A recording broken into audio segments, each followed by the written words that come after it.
तो भाई आपने ये कहावत तो जरूर सुनी होगी कि चाय से ज्यादा ना किटली गर्म होती है। तो कुछ ऐसी बातें माँ आनंदशिला के बारे में मानी जाती थी। और वैसे देखा जाए तो हो भी क्यों ना।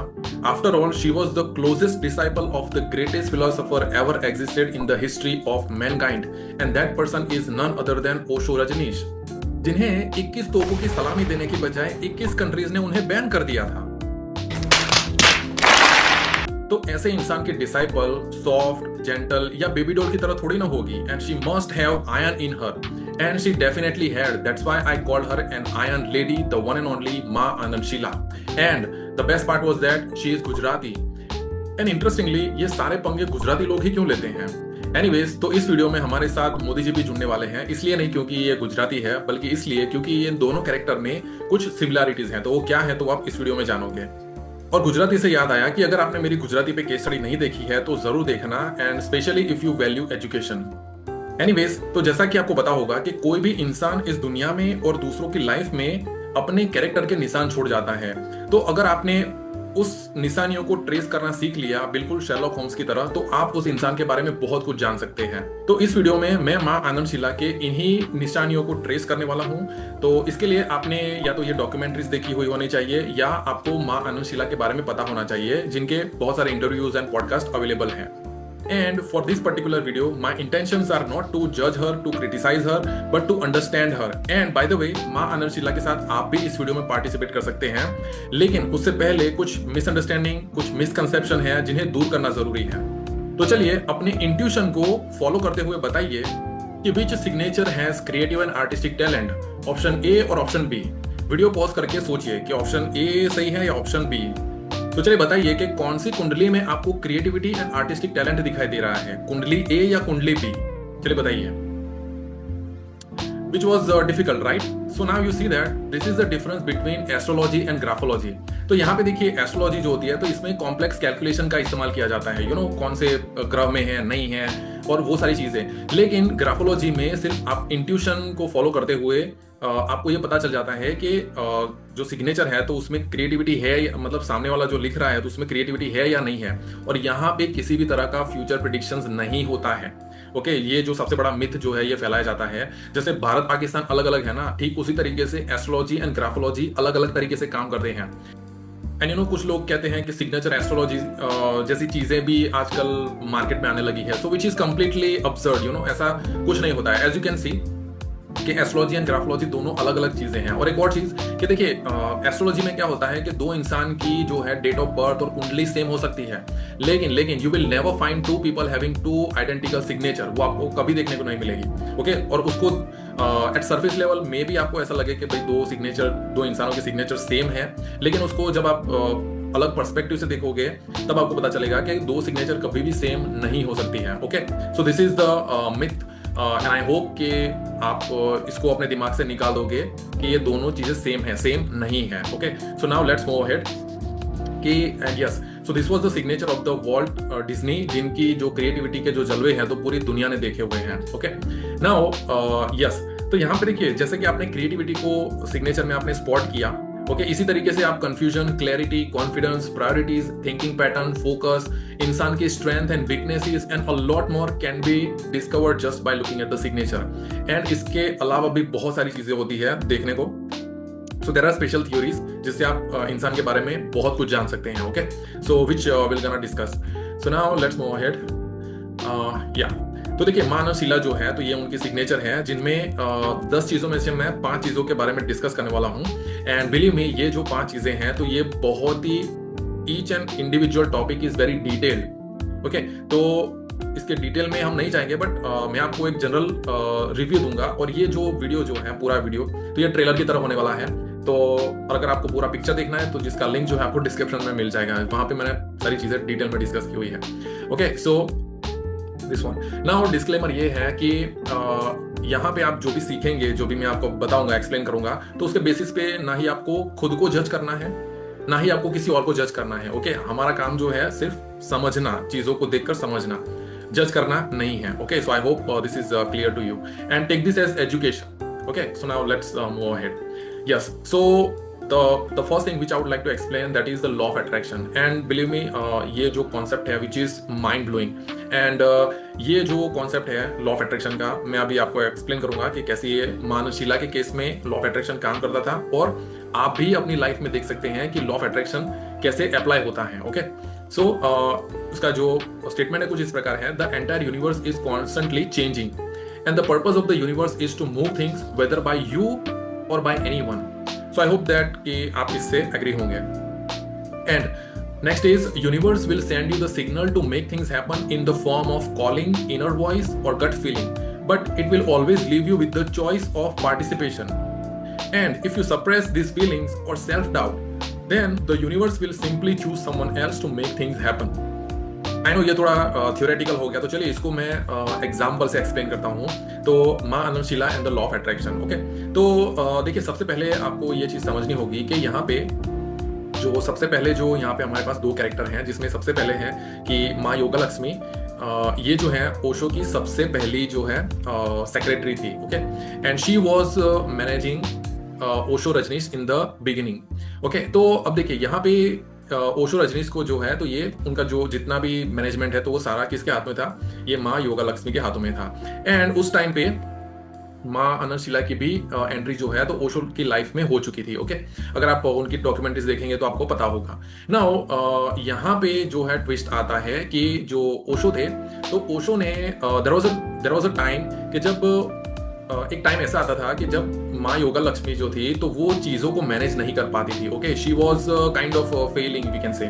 ओके, तो यहाँ पे जो है law of attraction somewhere it is working according to me, कि यहाँ पे ओशो जो थे, तो ओशो माँ आनंदशिला को इंस्ट्रक्शन देते हैं कि Sheela you have to take the charge.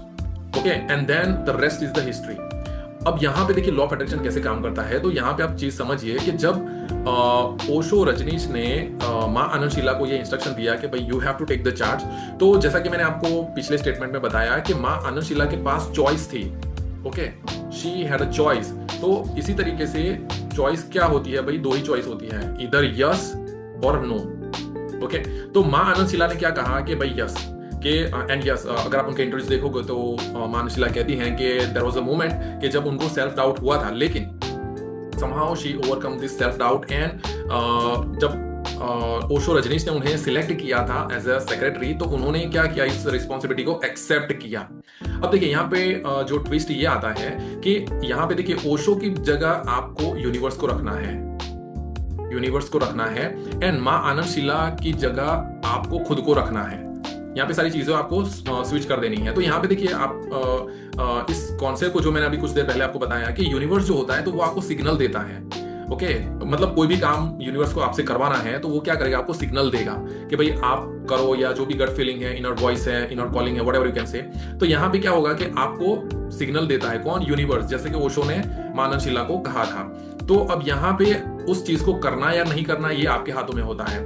Okay, and many times आप इसको कोरिलेट करोगे कि इंसान की लाइफ में ना रिग्रेट होता है, हम रिग्रेट करते हैं. तो ये रिग्रेट क्या होता है? ये वही होता है कि जब हमारी जो फीलिंग्स होती है तो उसको हम सप्रेस करते हैं. ओके, तो ये रिग्रेट के फॉर्म में हमारी लाइफ में कहीं ना कहीं जो है हमारे आसपास घूमती रहती है. Okay, so I hope that कि आप अब देखिए इसमें बहुत डिटेल चीजें हैं, एंड आई होप कि शॉर्ट में आप चीजों को समझ पा रहे होंगे. Okay, so now let's decode N iron lady, जिन्होंने पहले ही हमें उंगली दिखा दी है, हमें नहीं पूरी दुनिया को. एंड चलिए सो लेट्स डिकोड. तो देखिए सिग्नेचर में जो सबसे पहली चीज जो देखी जाती है, which I see, and that is the type. अब देखिए टाइप का मतलब क्या होता है कि जब भी सिग्नेचर आती है तो उसको हमें डिवाइड करना होता है, उसको कैटेगराइज करना होता है. तो कैटेगराइज करने के लिए सबसे बेस्ट एग्जांपल है, और खास करके इंडिया में, that is the religion. Okay, religion के एग्जांपल से आप समझिए कि देखिए जैसे फॉर एग्जांपल अगर मैं इंडिया की बात करूं तो इंडिया में जैसे तीन let's say for example there are lot of religion, लेकिन यहाँ पे तीन रिलीजन का एग्जांपल होगा कि देखिए जैसे कोई भी इंसान है फॉर एग्जांपल, तो उस इंसान को जैसे फॉर एग्जांपल अननोन है, पता है, let's say for example this person is unknown to you. अब ये इंसान का सपोज आपको रिलीजन पता चल गया कि let's say for example that person is let's say Muslim. Okay, तो अगर ये बंदा जो है तो वो इस्लाम की प्रैक्टिस करता है, तो अब क्रिश्चियनिटी भी हो सकती है, हिंदुइज्म भी हो सकती है, कुछ भी हो सकता है. ओके, तो सपोज मान लीजिए कि आपको पता चल गया कि ये इंसान जो है इस्लाम फॉलो करता है, तो अब इसके बारे में आपको, अब वो एक वर्ड बोले या ना बोले इससे कोई फर्क नहीं पड़ता, आप उस इंसान के बारे में सब कुछ जान जाएंगे.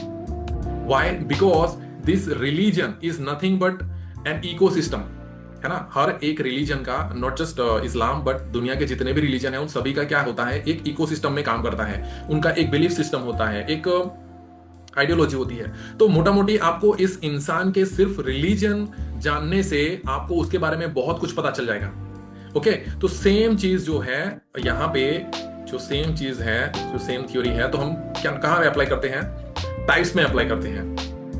तो जो सिग्नेचर टाइप्स होती है, तो सिग्नेचर जो टाइप्स होती है, तो वहां पे ये चीजें अप्लाई होती है, विच मीन्स कि अगर जैसे कि यहाँ पे आप देख सकते हैं कि टाइप्स में 3 कैटेगरीज होती हैं, जिसमें ये जो मानव शिला की जो सिग्नेचर है तो वो लेजिबल कैटेगरी में फॉल करती है, जिसे हम थोड़ी देर में समझते हैं। और बाकी की 2 कौन सी है, ये जानने के लिए आपको जो है जिसका पीडीएफ जो है, जो फ्री पीडीएफ है, आपको उसका लिंक जो है आपको डिस्क्रिप्शन में मिल जाएगा, तो वहां से देख लेना, ठीक है। थोड़ा मेहनत करो या पढ़ो। सो यहाँ पे देखिए, अब एक और चीज आपको समझनी जरूरी है, and which is very very very important, and that is कि अगर लेट्स सपोज कि आप इन 3 रिलीजन में से और दुनिया के किसी भी रिलीजन को अगर आप 1% भी अगर आप नफरत करते हैं ना, लेट्स से आपके दिल में नफरत है उस रिलीजन को लेकर, it could be anything, okay, चाहे हिंदुइज्म हो, क्रिश्चियनिटी हो या इस्लाम हो, आपको कितनी नफरत है? सिर्फ 1%। तो अगर आपको 1% भी अगर उस रिलीजन के प्रति नफरत है या कुछ भी है, मतलब नेगेटिव फीलिंग्स है, तो आई वुड सजेस्ट कि आप इस चीज को मत पढ़ना, आगे इस वीडियो को मत देखना। एंड जाते जाते मैं एक चीज बता दूं, इसलिए मत देखना क्योंकि जो चीज आप यहाँ पे जजमेंटल हो रहे, जो 1% आपका हेट है, नफरत है, तो वही चीज आप यहाँ पे लेकर आओगे, वही माइंडसेट जो है वो आप यहाँ पे लेकर आओगे जब आप इस चीज को आगे पढ़ोगे, समझोगे। तो इसीलिए आपको जो है वो नफरत वाला माइंडसेट है, जजमेंटल वाला माइंडसेट है, तो उसको साइड पे रखना पड़ेगा। ओके, तभी आप चीजों को समझ पाओगे, ओके, फॉर योर बेटरमेंट। हालांकि दूसरों का कुछ नहीं चाहेगा, लेकिन आपका जो माइंडसेट है तो वो कहीं ना कहीं आपकी लर्निंग्स को इन्फ्लुएंस करेगा।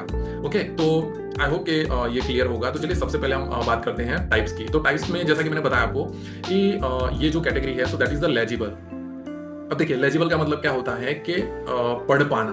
तो जैसा कि यहाँ पे आप देख सकते हैं कि महानंद शिला ने जो लिखा है, सो दैट इज रीडेबल, जिसे हम आसानी से पढ़ सकते हैं कि महानंद शिला ने लिखा क्या है। Okay, each and every word is, तो यहाँ पे देखिए, यहाँ पे एस है, this is S, then H double E L A करके इन्होंने ऐसे कर दिया है। ओके, तो अब ये लोग जो होते हैं, so this people are move with absolute clarity.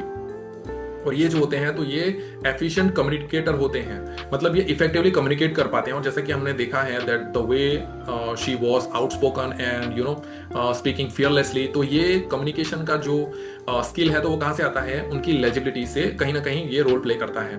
And they से things with conviction. Okay, and the next is yes the overall balance personality. तो इन लोगों की जो पर्सनालिटी होती है तो वो कैसी होती है? बैलेंस पर्सनालिटी होती है in terms of the way they behave, the way they act and every way.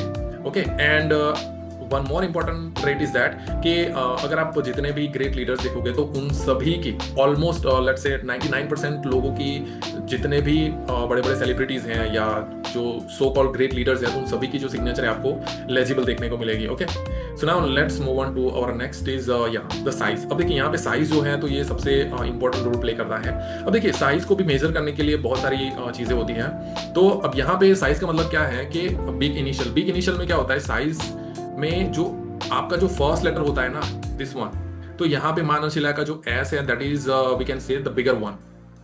Okay, तो ये क्या दिखाता है? आपकी कॉन्फिडेंस दिखाता है, देन लीडरशिप क्वालिटी भी दिखाता है। आप ये कितने विजनरी हैं, यू नो, विजनरी लोग क्या होते हैं कि बड़ी चीजों पे फोकस करते हैं, so they focus on the bigger picture of life. तो इन जनरली ये लोग क्या करते हैं कि मतलब इनका जो फोकस होता है तो क्या होता है? ब्रॉडर पिक्चर पे होता है। अब ये बहुत ही डिटेल टॉपिक है, सो आई होप दैट कि आप समझ पा रहे होंगे what I am trying to say. Okay, so now let's move on to our next point and that is baseline। Baseline का मतलब क्या है कि भैया ये दिखाता है आपका फोकस। फोकस का मतलब क्या हो गया कि अब सबसे पहले तो बेसलाइन समझिए, बेसलाइन क्या होती है। तो जैसे कि हम कुछ भी लिखते हैं, अभी जैसे यहाँ पे जितनी भी चीजें लिखी हुई है, तो देखिए बेसलाइन सबसे पहले क्या दिखाता है? आपका डिसिप्लिन दिखाता है, परफेक्शनिस्ट माइंडसेट दिखाता है, no nonsense mentality and move with purpose. तो लेकिन सबसे पहले आपको समझना है कि ये बेसलाइन होता क्या है। तो जैसे हम कुछ भी लिखते हैं तो जनरली क्या होता है कि जो रूल्ड पेज होता है इस तरीके से, तो ये रूल पेज होता है, तो इसके ऊपर हम लिखते हैं। जैसे फॉर एग्जांपल लेट्स से कि अगर मैं यहाँ पे लिखूं डिसिप्लिन, ओके, तो यहाँ पे देखिए क्या हो गया कि रूल लाइन पे मैंने लिखा है, लेकिन अभी यहाँ पे अगर मुझे लिखना है इस बॉक्स में, अगर मुझे डिसिप्लिन लिखना है, so if I right let's say, I hope कि ये लिख पा रहा हूँ, मतलब क्लियरली लिख पा रहा हूँ मैं। So as you can see, तो देखिए यहाँ पे जो जब मैंने लिखा तो यहाँ पे देखिए एक इनविजिबल लाइन नीचे क्रिएट हो रही है। ओके, तो इसी तरीके से अगर मान और शीला की भी अगर आप सिग्नेचर देखोगे तो उनकी सिग्नेचर में यहाँ पे नीचे जो है एक बेस लाइन ऐसे क्रिएट हो रही है, which is the invisible base line. Okay, तो इनविजिबल लाइन जो होती है तो उसे क्या बोलते हैं, बेस लाइन बोलते हैं। तो और वो भी जो है काफी सारे जो ग्रेट लीडर्स है तो उनके अंदर कॉमन पाई जाती है। ओके, सो ये क्या दिखाता है, आपका परफेक्शनिस्ट माइंडसेट दिखाता है, no nonsense mentality, move with purpose, clarity होती है, this people are discipline and अगर आपने डॉक्यूमेंट्रीज देखी है तो आपको पता होगा मानव शिला के बारे में। ओके, तो ये बेसलाइन के बारे में दिखाता है। देखिए और भी ये जो इंडिविजुअल टॉपिक्स हैं इनके डिटेल में जा सकते हैं, बट मैं सिर्फ आपको ओवरव्यू दे रहा हूँ। Okay, now the next point is the garlands, like connections. तो कनेक्शन में आपको गार्लैंड्स नहीं समझ में आ रहे होंगे what I am talking about, तो लेकिन कनेक्शंस को आप समझ सकते हैं। देखिए कनेक्शन का मतलब क्या होता है कि मानव शिला ने जितने भी लेटर्स यहाँ पे लिखे हैं तो सभी कनेक्टेड हैं। ओके, कनेक्टेड का मतलब क्या होगा, मैं आपको एक एग्जांपल से समझाता हूँ। जैसे फॉर एग्जांपल अगर मैं शीला लिखूं तो लेट्स से कि अगर मैं ऐसे लिखता हूं, तो देखिए ये जो सिग्नेचर और इसमें क्या डिफरेंस है, तो यहाँ पे देखिए मेरे जो लेटर्स है तो ये इंडिविजुअल है, ये मैंने कर्सिव में नहीं लिखा, मतलब कि ये सभी जो लेटर्स हैं वो इंडिविजुअल है, ये कनेक्टेड नहीं है। ओके, तो जिसको क्या कहते हैं, कनेक्शन कहते हैं। और कनेक्शन में भी टाइप्स आता है फिर, तो गार्लैंड्स है और भी 3 तरह के होते हैं। तो यहाँ पे क्या हो गया कि ये जो इस तरह की जो सिग्नेचर होती है तो इसको कहते हैं कनेक्टेड सिग्नेचर। ओके, तो कनेक्टेड सिग्नेचर से आपको मिलता है सबसे पहले तो ये कैटेगरी कौन सी है, कंप्लीट कनेक्टेड की है, तो ये आपको बनाता है efficient communicator. So this people are very very efficient communicator. तो ये क्या करते हैं, अपने थॉट्स को कम्युनिकेट कर पाते हैं। जैसे यहाँ पे देखिए इंडिविजुअल लेटर्स जो हैं तो यहाँ पे ये क्या है, सभी कनेक्टेड हैं। ओके, तो इसलिए इनकी जो थॉट प्रोसेस है तो ये कैसी होती है, फ्लूइड होती है। इसलिए आप एक और चीज देखोगे कि जितने भी एफिशिएंट पब्लिक स्पीकर हैं तो कहीं ना कहीं उन सभी की जो सिग्नेचर है तो आपको ऐसी कर्सिव में ही देखने को मिलेगी। Okay, you can take anyone. Okay, तो आप गूगल कर सकते हैं, आप देख सकते हैं, तो आप समझ सकते हैं कि which makes them efficient communicator.